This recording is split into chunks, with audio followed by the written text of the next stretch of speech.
Oi, pessoal, tudo bem? Estão me ouvindo? Zé, André, boa tarde. Acho que tá no mudo o de vocês. O Zé. Agora. O seu voltou. Agora foi, Zé. Tudo bem com Agora vocês, meninos?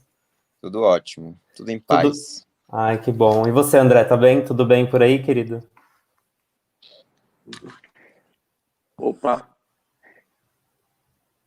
eu não estou ouvindo, pessoal. Você tá conseguindo me escutar bem? André, tá conseguindo me escutar? Eu estou conseguindo, normal. Estou ouvindo você falar, Eu não mas tô, eu não tô ouvindo. Acho que eu vou entrar e sair. Eu acho que vai ser talvez a melhor maneira. Beleza. Vamos começar então aqui. Primeiro eu queria agradecer o pessoal da Câmara do Comércio LGBT aqui do Brasil por ter convidado a gente para participar desse evento. Agradecer você e o André por também ter topado esse papo aqui, cada um de sua casa. A gente está passando por tempos muito difíceis e acho que esse momento de conexão é muito importante e acho que a gente vai sair todo mundo bem dessa. Eu queria que você começasse falando um pouco sobre como foi essa questão da construção da San Sebastian, bem brevemente, e falar também, porque hoje um dos, enfim, um dos players referências no mercado quanto a eventos, né? exato. A gente tem hoje 11 anos, né, de história. Já víamos trabalhando com eventos, a gente já trabalhava aqui em Salvador na área de entretenimento, já trabalhava com bloco de carnaval.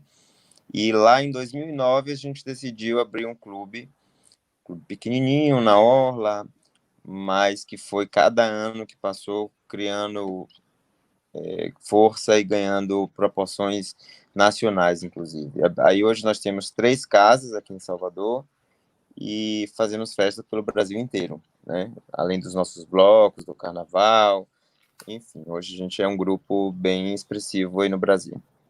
Ah, que bacana. André, agora se você consegue nos escutar? Agora eu estou ouvindo direitinho. Que bacana. Primeiro eu queria agradecer você também por ter participado aqui, por ter topado esse convite.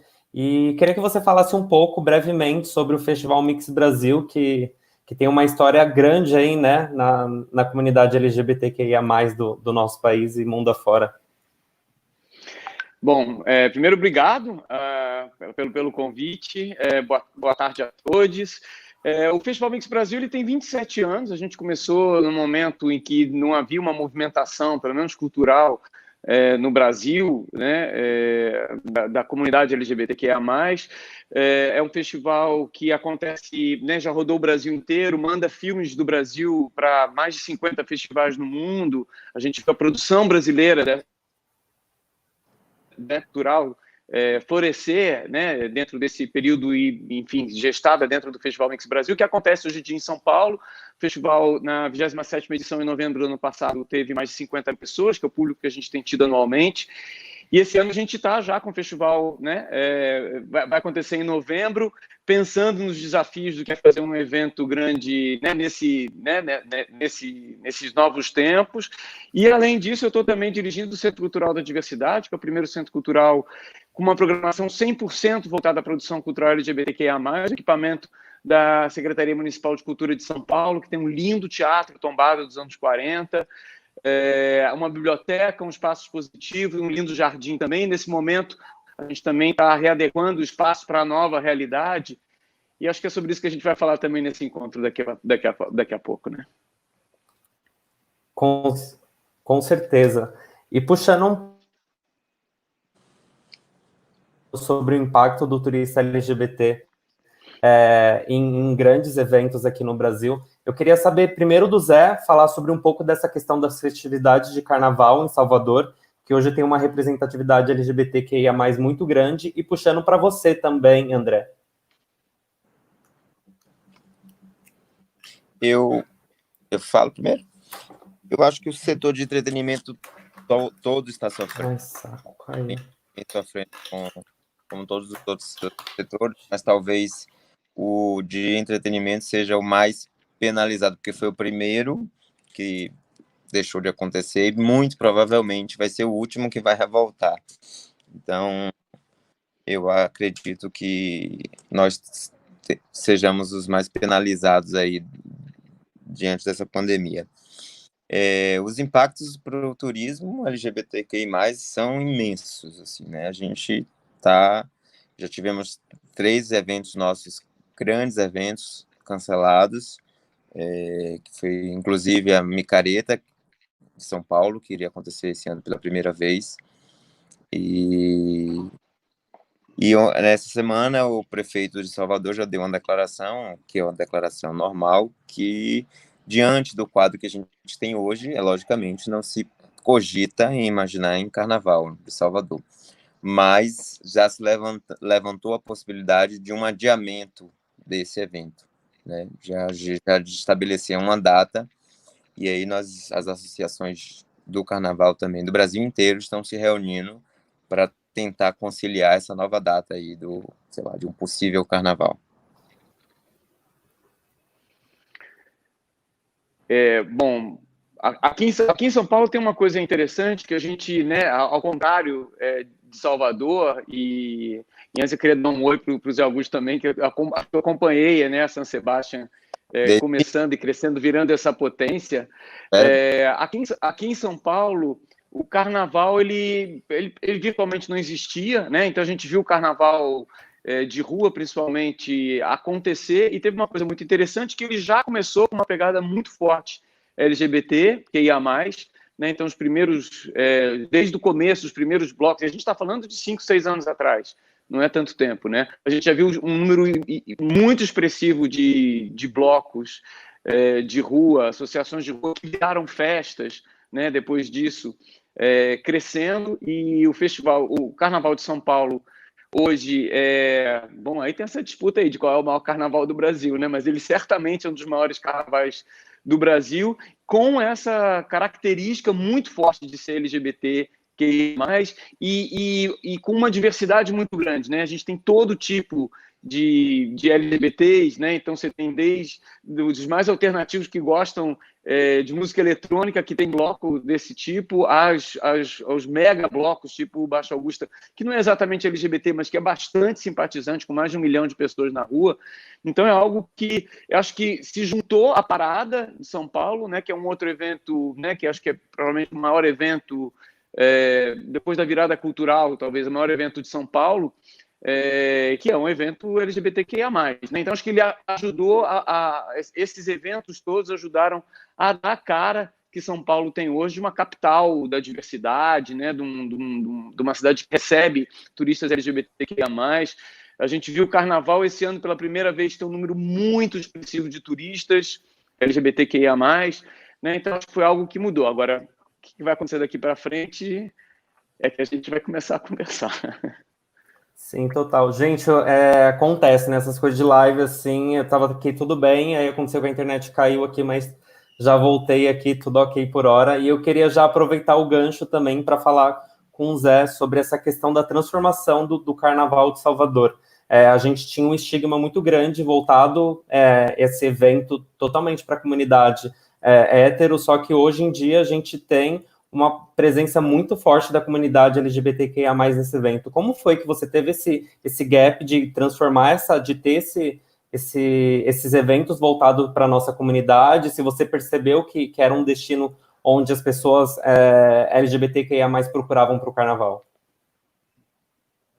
Então, nossa proposta sempre, desde quando o André, inclusive, é um dos nossos padrinhos, há 11 anos atrás, tivemos a ideia, o projeto de montar a San Sebastián, sempre foi fazer algo não como era feito antigamente no Nordeste, de gueto, escondido. Quando a gente lançou a nossa primeira casa, a gente colocou na orla de Salvador, e algumas pessoas falavam, isso não vai dar certo, Salvador não vai conceber uma casa gay na orla de Salvador.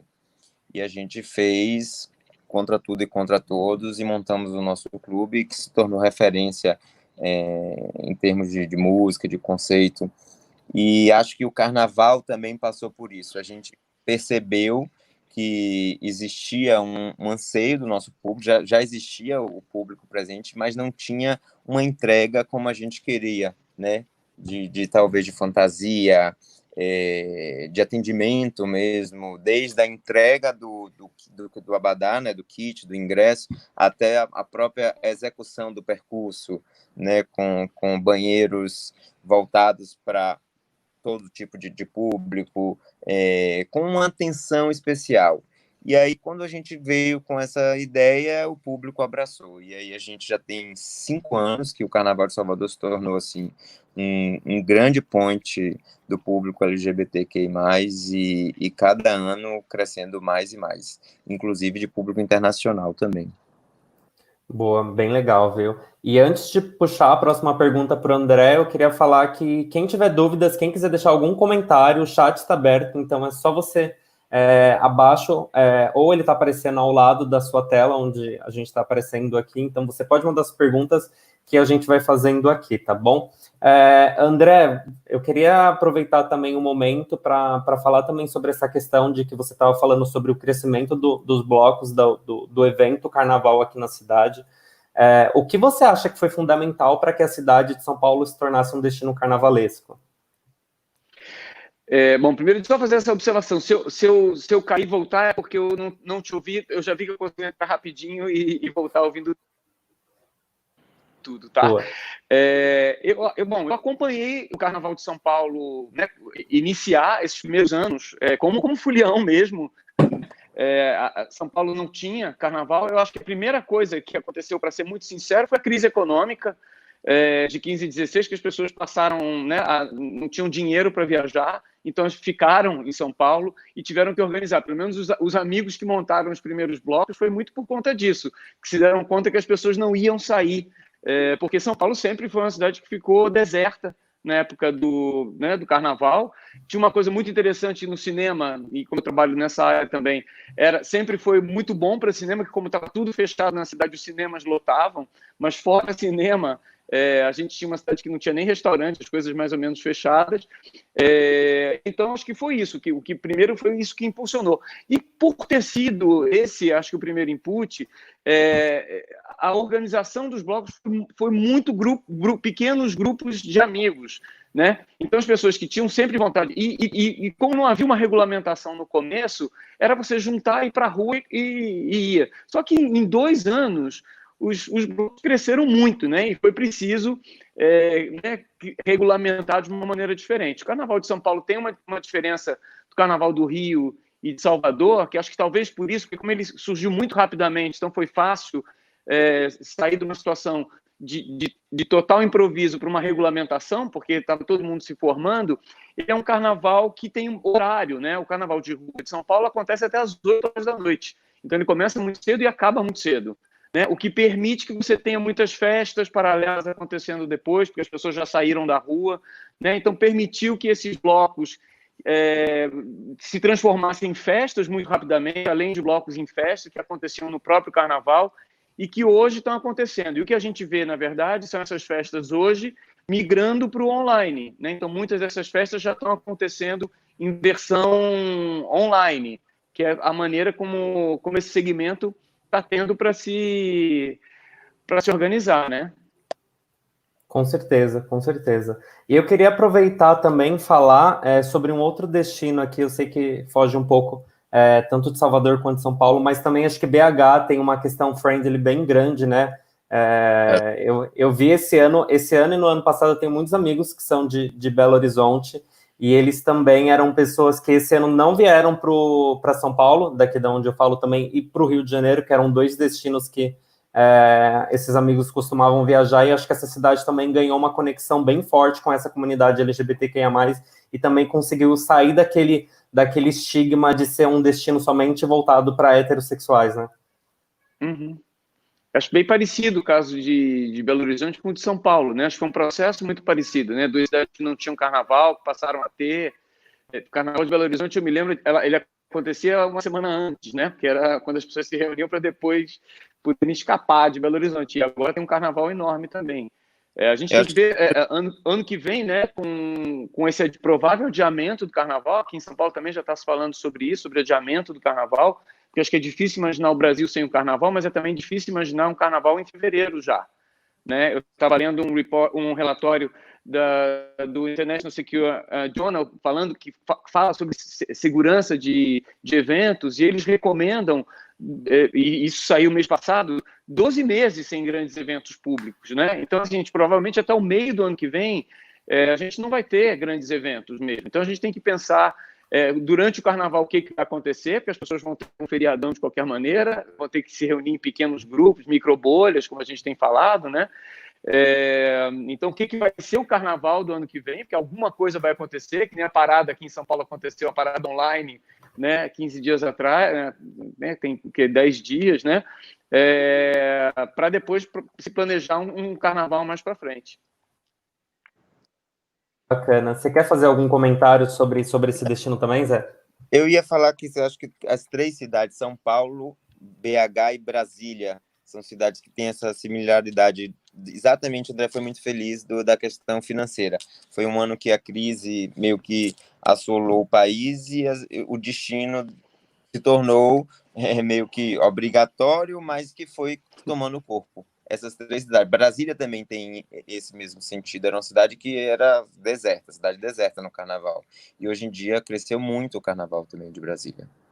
Muito, tem até o pessoal da Vitória House, né, faz um evento muito grande lá durante essa época do ano, eles fazem um trabalho bem legal, tanto nas festas de bloco de rua, quanto nas festas em loco depois.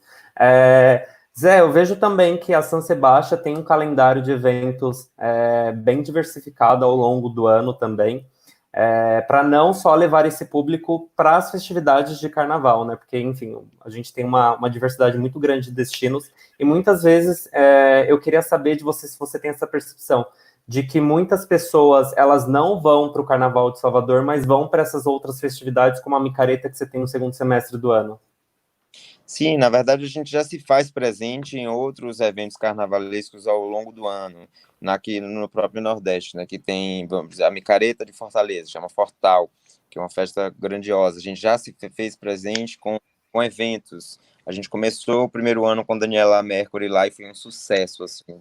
Todo mundo, com o Fortal, com o grupo do Fortal inicialmente contra a gente, porque estávamos chegando para um carnaval teoricamente hétero e a gente fazendo um evento onde foi assim super lotado, e desde então a gente tem feito 2 dias, fizemos com Cláudio, já repetimos com Daniela, e fizemos Fortal, Carnatal, enfim, todas essas micaretas que tem fora de época, a gente também se faz presente.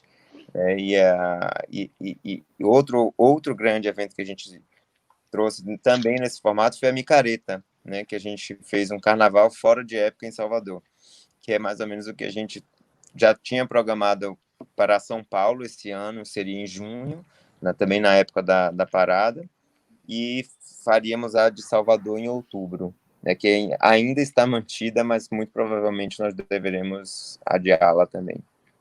Sim, sim. Muito, muito legal ter os insights de vocês. Eu queria aproveitar uma pergunta do Rony Silva, André. Ele pergunta qual tem sido o impacto da virada cultural de São Paulo no turismo LGBTQIA+. A virada que hoje em dia é um evento totalmente democrático, né? Tirou aquele estigma que tinha de anos anteriores, das pessoas não sentirem essa vontade de ir para a rua, por insegurança principalmente.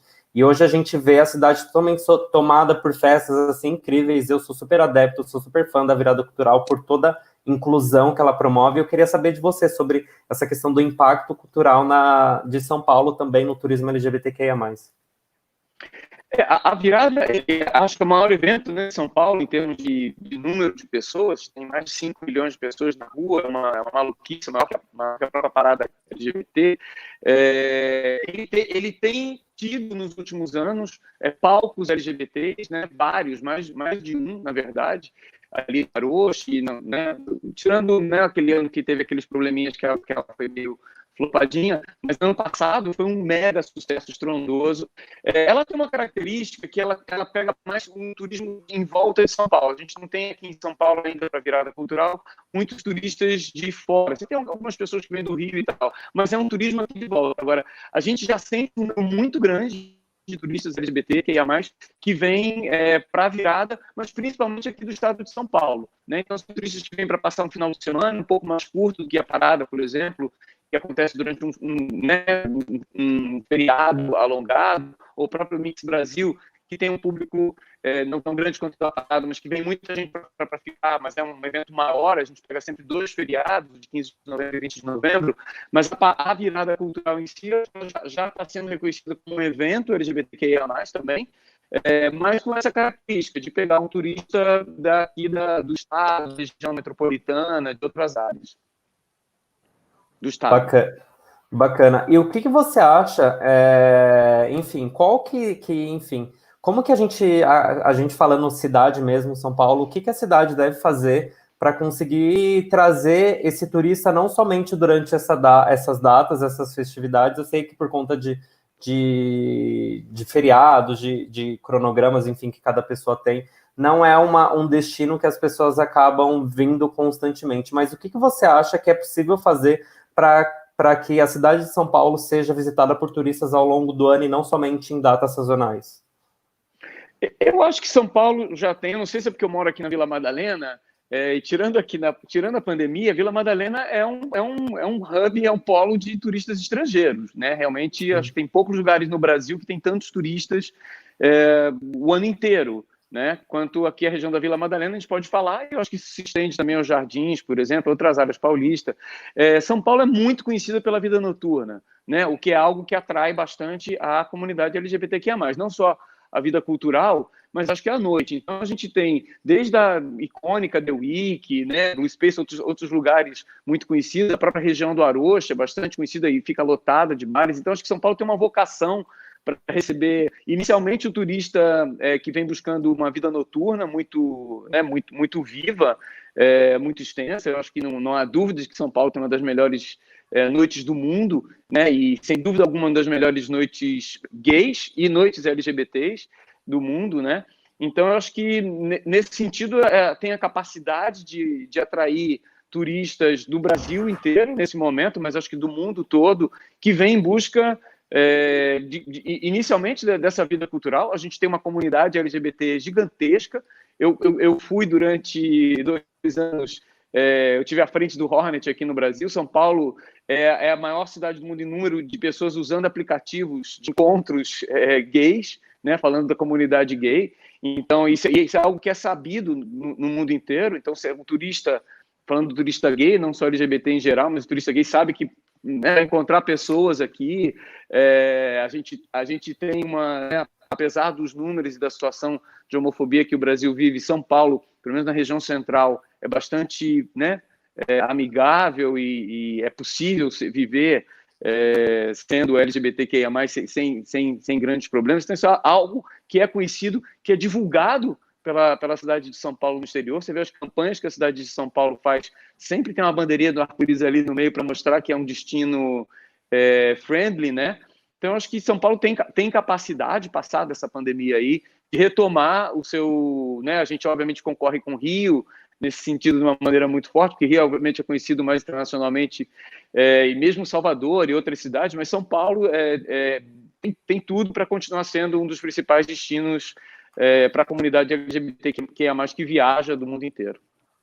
Bacana. E trazendo agora um pouco do gancho do carnaval, voltando a um dos enfoques dessa nossa conversa, eu queria aproveitar primeiro para o Zé, e aí, enfim, foi algo bem factual que aconteceu recentemente. Primeiro, o prefeito de Salvador, o ACM Neto, falou que só vai acontecer o carnaval mesmo se tiver a vacina. Eu quero saber se você, o Grupo São Sebastião e outros representantes já estão pensando em um plano B para uma possível remarcação dos eventos que vocês têm marcados e como que vocês estão trabalhando com toda essa reestruturação dos eventos pré-agendados. O que o prefeito ACM Neto falou foi algo que é o bom senso, né? Não existe pensar em uma festa, em uma aglomeração do tamanho, da proporção do carnaval sem uma vacina. Isso é o óbvio. Mas ele foi muito feliz no sentido de já estar mobilizando não só o trade local, mas fazendo uma articulação política com a Prefeitura do Rio e de São Paulo para tentar fazer um adiamento nacional do Carnaval. Tivemos ontem uma reunião com as associações de Salvador e o prefeito já nos garantiu que vai buscar essa articulação. A gente sabe que formato de carnaval diferente, mas manter a data conjunta, né, para que pudesse manter o fluxo turístico do país. Já existe, sim, uma proposta, mas eu acho ainda muito prematuro falar em data, né? Acho que essa decisão mesmo, como ele próprio colocou, só vai ser tomado em definitivo em novembro, o que muito provavelmente não vai acontecer o carnaval em fevereiro. Mas a data do novo carnaval, a gente ainda não... Seria muito prematuro a gente falar aqui. Sim. E para você, André, o Dória também... Ou julho. São duas possibilidades. Ou julho. Porque também a gente tem o Nordeste que tem as festas juninas muito forte, né? A gente também poderia entrar em embate com esse calendário cultural que já existe em todo o Nordeste. Então, as possibilidades levantadas foram maio ou julho. Eu, pessoalmente, defendo a ideia de julho, que eu acho com mais tempo, não só da vacina, mas também da recuperação financeira das pessoas, da cultura, né, das pessoas estarem fortificadas em querer voltar a ir para grandes eventos. Então, eu acho que é um período mais longo e mais seguro para a gente fazer a mudança dessa data. E julho ainda teria a vantagem dos turistas estrangeiros, né? Também do hemisfério norte, né? Que já pega as férias do hemisfério norte, tem essa vantagem também. Sul, né? Férias em São Paulo, então, tudo. E, André, o Dória também ressaltou essa semana, acho que foi ontem ou anteontem, se eu estiver enganado, também a questão de que o Réveillon, puxou um gancho do Réveillon também, o carnaval só vai acontecer se tiver vacina. Eu quero entender desse lado seu também, eu falo também com um pouco de propriedade no sentido de ser um morador da cidade, ver tudo que está acontecendo aqui. Tenho visto muitas pessoas na rua também e eu fico um pouco assustado, mas, enfim, eu quero saber qual que é essa sua percepção sobre esse momento e sobre esse amanhã, pensando em festividades como o próprio Réveillon mesmo e o Carnaval serem... Réveillon, enfim, não no sentido de ser adiado, mas de ser cancelado as comemorações na Paulista, como por exemplo...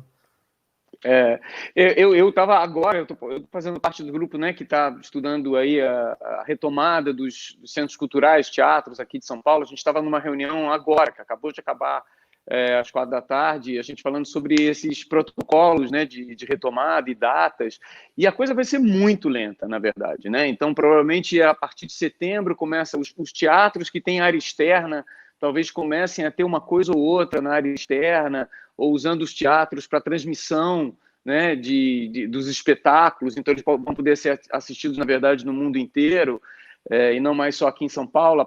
O Festival Mix Brasil vai acontecer, mas provavelmente nesse formato, né, de transmissão dos eventos, com pouca gente presencialmente, os filmes online, a parada LGBT, que está marcada para o dia 29 de novembro, conversando com o Diego na parada também, o plano A deles é ela ser novamente online, né? O plano B é ela ser presencial e está cada vez ficando mais distante. O Réveillon não se adia, o Réveillon vai ser dia 31 de dezembro, mas acho que a gente vai passar em família, com os amigos, nessas microbolhas que a gente está conversando com muitos amigos na Europa, né? O que está acontecendo nesse momento, as pessoas estão começando, mesmo lá, que já reabriu, as pessoas estão começando a se frequentar. Um amigo mandou umas fotos agora de uma festa gay gigante na beira do Sena. Provavelmente não vai ser fechado novamente daqui a pouco. Então, o carnaval aqui é algo que provavelmente vai ser adiado também. Então, como eu estava dizendo antes, a gente tem que pensar como que a gente vai comemorar o carnaval, né, esse ano. Eu tenho estudado muitas tecnologias novas, né, com óculos, com realidade virtual, né, como é que os destinos vão começar a trabalhar isso. Talvez também, que é algo que tem que ser pensado, né? Você pode entrar numa festa de carnaval aqui em São Paulo ou ir para uma festa em Seychelles. Como que você faz isso usando um óculos, né? Se inserindo numa realidade virtual lá? Você pode estar perfeitamente na beira da praia numa festa, vivenciando isso aqui. Eu fiz muitas coisas assim no ano passado. Eu acho que agora isso vai ter que ser lá em Austin, né? Que é um centro de lançamento dessas tecnologias. Eu acho que é algo que vai ter que ser... Você vai ter que pagar um ingresso para poder entrar e assistir assim. Eu acho que é assim que a gente vai viver no próximo ano, né? Eu acho que é mais razoável a gente pensar em julho do ano que vem né? Quando a vacina chegar, porque não adianta a vacina chegar, as pessoas têm que ser vacinadas. Né? Então não adianta a vacina chegar em janeiro, porque você tem que vacinar a população inteira. Então é melhor a gente pensar em julho como algo mais possível dessa retomada acontecer mais lá para frente. Boa. É só falar carnaval, vacina, eu já fico todo arrepiado aqui, porque eu também acho que não só eu, né, mas com milhões de pessoas no Brasil inteiro. Mas aproveitando aqui, a Natália Soares, ela está aqui assistindo a gente, deixou um comentário, falou sobre a questão das novas estruturas dos eventos, como Carnaval e Parada, e como a questão da segurança e do combate ao preconceito deve ser um pilar essencial para a promoção do turismo LGBT, não somente em Salvador e São Paulo, mas no Brasil inteiro. Você está me ouvindo? Que eu acho que deu um pim-pim-pim aqui. Agora tá ouvindo? Foi? Você me ouve? Eu escuto. Tá bom. Boa. Seu Augusto. Eu acho que sim, tem que ser um pilar. E essa foi a grande sacada da gente. Por exemplo, os blocos aconteciam aqui em Salvador com banheiro feminino e masculino. E o bloco era, aquele formato, era 99% masculino. A gente percebia que existia uma fila enorme no banheiro masculino e o banheiro feminino vazio. O que a gente fez? No nosso bloco, a gente disse, não vai ser um banheiro LGBT geral, onde todo mundo... E deu certo, as pessoas aderiram e foi super apoiado pelo público. Então, essa atenção, foi esse cuidado que a gente deu ao público que fez despertar o Carnaval de Salvador. Então, acho que é muito importante o que ela salientou aí, dessa preocupação. A gente tem que lembrar que a gente tem que contar com iniciativas de birôs de turismo, de agências de turismo locais, né, porque a gente tem um governo que está destruindo a imagem do Brasil fora, não só como um LGBT, mas como um país. A gente está sendo destruído, estamos virando párias internacionais, então vai ser difícil a gente trabalhar turismo internacional nesse momento, que o país começa a ser boicotado no mundo inteiro. Então a gente tem que pensar, nesse momento, muito mais no turismo interno, provavelmente, do que no turismo externo, porque a gente está com a imagem muito afetada, mas a gente tem que trabalhar, e aí, né, os birôs de turismo locais têm que tentar trabalhar a imagem das suas cidades, dos seus estados fora, tentando desvincular da imagem do país, que está tão negativa nesse momento, mas tentar trabalhar destinos, né, como São Paulo, como Salvador, Recife, né, o próprio Rio de Janeiro, talvez um pouco mais difícil nesse momento, que também tem um governo bastante retrógrado, fundamentalista, mas a gente pensar nessas cidades que pensam de uma maneira mais progressista, não só na sua imagem, como na participação da comunidade LGBTQIA+, mas trabalhar a imagem no exterior e aqui localmente mesmo para atrair esses turistas, né? E quando a gente fala de promover turismo LGBTQIA+, a gente não está falando só do turista LGBT, a gente está falando de pessoas que são conectadas, né, com movimentos mais modernos e que entendem que um país ou que uma cidade que recebe bem, que é LGBT friendly, ela vai receber pessoas que são diversas de outras maneiras também, né? Então, provavelmente, uma cidade que recebe bem o turista LGBT, provavelmente recebe bem melhor um turista negro também, que venha de outra cidade, ou com outros tipos de características. Então, é algo que é importante investir na imagem, né, de cidades, estados e de países, infelizmente no Brasil não nesse momento, mas com destinos LGBT, que recebem bem LGBTs, como maneira de promover como um país, ou uma cidade, um estado progressistas, que recebem bem os turistas. Boa. Gente, eu queria falar que, primeiramente, queria agradecer, ressaltar, só que a gente tem mais 2 minutos aqui, enfim, se a gente deixar aqui a conversa destoa por um bom tempo, né? Queria agradecer, primeiro, o pessoal da Câmara e da GVA pelo convite, agradecer o Zé e o André por esse papo também, super bacana, e falar em nome do Ailton também, que tem a história totalmente convipada, deixou um beijo e um abraço para vocês dois, falou que tem um carinho enorme por ambos. E queria convidar todo mundo para continuar online, que a gente tem mais alguns painéis também, ressaltar, agradecer todas as pessoas que estão presentes, deixando seus comentários, e espero que todos estejam bem. Zé, tem algum recado que você quer deixar? E André também, aproveitem esse momento. Eu quero também agradecer e parabenizar, é o primeiro evento digital de turismo LGBTQI+, do Brasil, me sinto honrado em estar participando, ao lado de André Fischer, que eu sou fã desde do do início que eu comecei no meu. Então, para mim, é um imenso prazer. E desejar a todo mundo que permaneça firme. Vamos, em breve, a gente vai sair disso aí.